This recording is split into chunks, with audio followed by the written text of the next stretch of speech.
This is about as flat as I felt covering Chelsea that I can remember.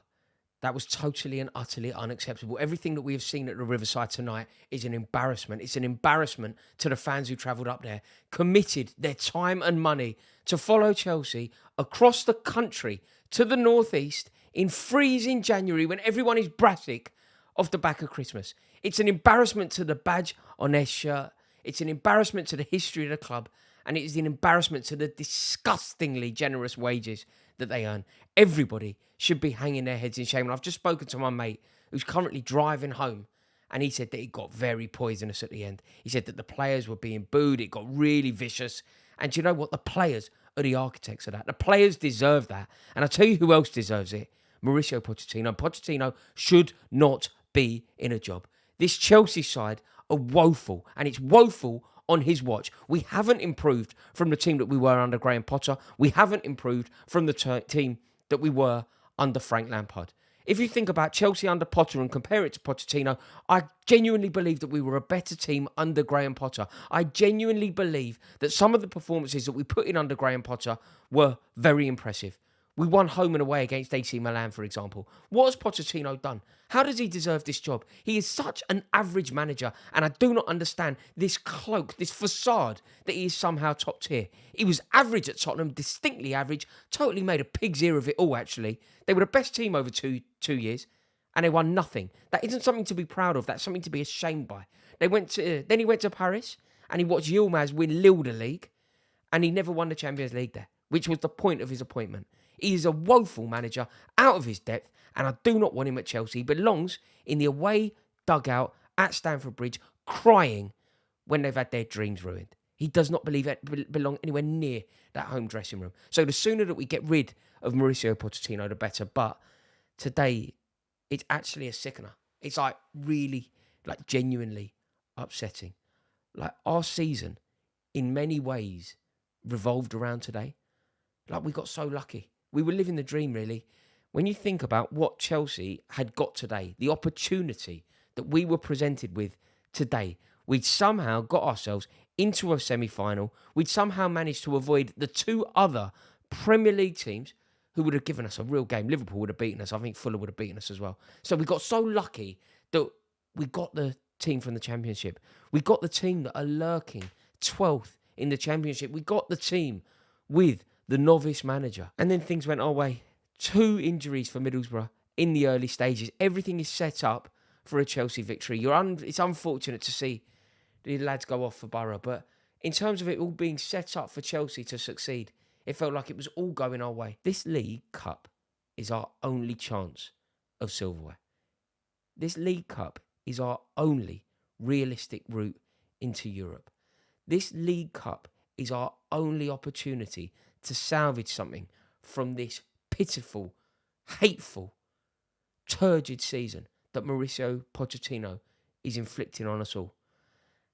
And that performance that was put into us, it was pathetic in every sense. Now, I am terribly sorry to interrupt this video, but I have to let you know something very, very exciting. This video is brought to you by the wonderful people of NordVPN. Now, trust me, you need a little bit of NordVPN in your life. A VPN will change your life for the better. Trust me, I'm a relatively new convert and I have never looked back. Firstly, NordVPN is the best VPN service in the world, and guess what? It won't cost you any more than the price of a cup of coffee in London. You are getting something that is the best in the world for the price of a cup of coffee. It's a wonderful service and you immediately save money. Trust me, you immediately save money. Maybe you want to watch a football match that potentially you can't really watch in your country. Maybe the game kicks off at 3 o'clock on a Saturday. Guess what? With a VPN, you can. Maybe you want to book some flights, and guess what? There are these things out there called cookies. And if you want to try and book flights, the prices will adjust and you will end up paying through the nose. Guess what? When you have a VPN,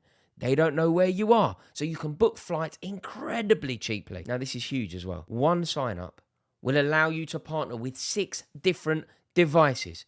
So you could give one to your mates, you could give one to your mum. Make sure that everybody is benefiting from a VPN. So to grab your exclusive discount off of your NordVPN plan, go to nordvpn.com/Rory. You'll receive 4 extra months totally for free, and guess what?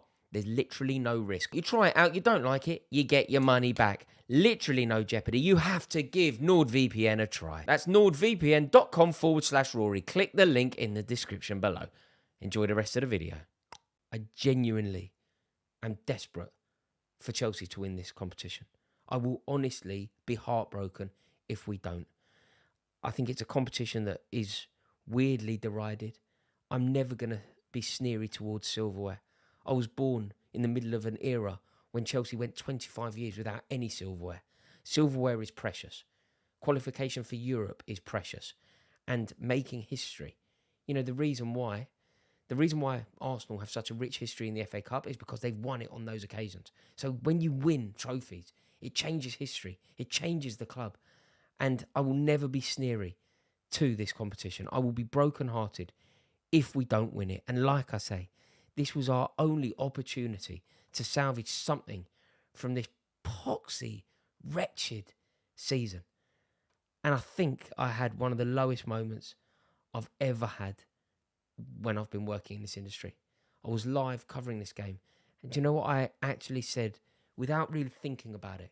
Just sort of speaking from the heart. Do you know what I actually said on live? And it was like a poignant moment for me because it really did make me kind of understand and comprehend who this Chelsea team are. There was half an hour to go in the game and Mauricio Pochettino tried to tweak it, to change it. Obviously, he's out of his depth. Obviously, his in-game management is through the floor. Obviously, he doesn't have what it's about, the managerial acumen to actually affect the result from the sideline. But he did the predictable thing. Chelsea need a goal, so he throws on Mudryk and he throws on Broja and he went very attacking. And at one point, we had Sterling, Palmer, Broja and Mudryk all on the same pitch. And you know what I actually said? Bearing in mind the context, we're playing away to Middlesbrough. We're at the Riverside and we're playing a team who are 12th in the Championship. We're playing a team that Chelsea have a rivalry with as well. Like, if you don't support Chelsea, you probably don't know this, but Chelsea and Middlesbrough, there is a real rivalry. In 1988, they relegated us.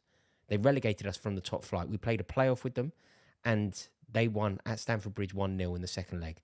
Chelsea were relegated, and it caused one of the biggest riots that football has ever seen. You know the draconian measures that came into football under Thatcher?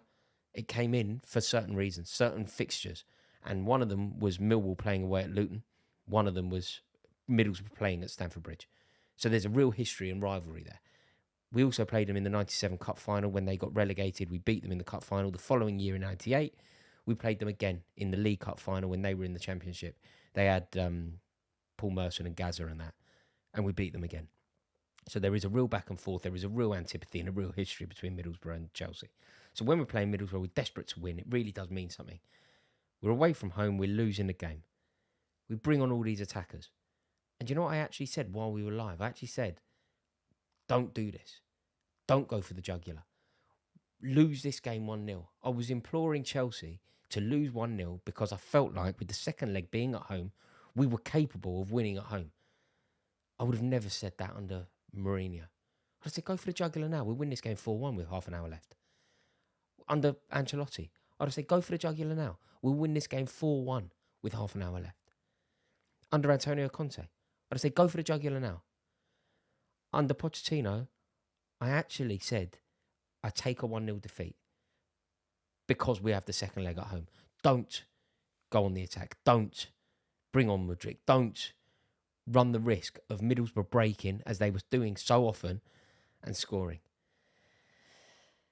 And that was a sort of poignant moment in my life where I suddenly realised, oh my God, this is who we are now. We're desperate for a 1-0 defeat because we're thinking of two legs. And it really is pathetic. And it's all because of Pochettino. Like when we talk about where it's gone wrong at Chelsea, I think the easiest thing to do is talk about the board. But Pochettino spent 400 million. Pochettino oversaw that poxy defeat. Pochettino went head-to-head with Michael Carrick, a novice, and lost. Pochettino spent 400 million quid at Chelsea. 400 million of the billion spent was spent by Pochettino.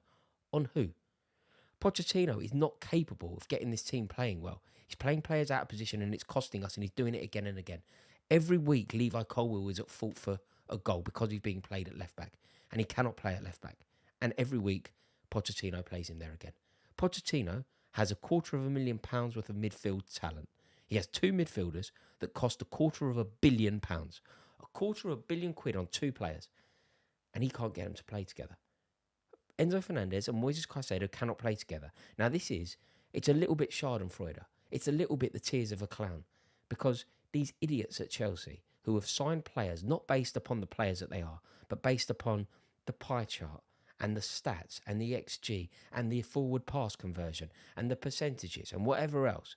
They've looked at Caicedo and they've looked at Enzo Fernandez. Caicedo played, 90 games. They spent £125 million on him. Enzo Fernandez, one World Cup is what they've based it on. And they spent well over £100 million on him. And they've done it because of the stats. At no point did any idiot look at the two and go, can they play together? And even if they could, Mauricio Pochettino is not a good enough manager to make it work. It's the Lampard-Gerrard. Obviously, these players are a shadow of the two that I'm mentioning here. But it's Lampard-Gerrard. Like, Mourinho obviously believed that he could get Lampard and Gerrard to play together. That's why he broke his neck to sign Gerrard twice. But other managers couldn't make it work. Top-tier managers, Mourinho would have made it work. But the average manager couldn't make it work. This manager that we have cannot get Fernandez and Caicedo playing together. They were dreadful, the pair of them. It's a conundrum in the middle, and neither can get them playing well. So it is a terrible problem that we have. Stamford Bridge in a couple of weeks is going to be incredibly intense. But it is getting hateful now. Like, the players, they don't seem to care. Pochettino flirting with Tottenham before we played them. The second that he leaves the club will improve. It was a terrible appointment. I don't want him anywhere near Chelsea. And I'm heartbroken that he was ever appointed. Yeah, it's a low. It's one of the lowest moments I think that I can remember watching Chelsea. A real heartbreaker, actually. Let me know your thoughts in the comments below. Thank you for watching.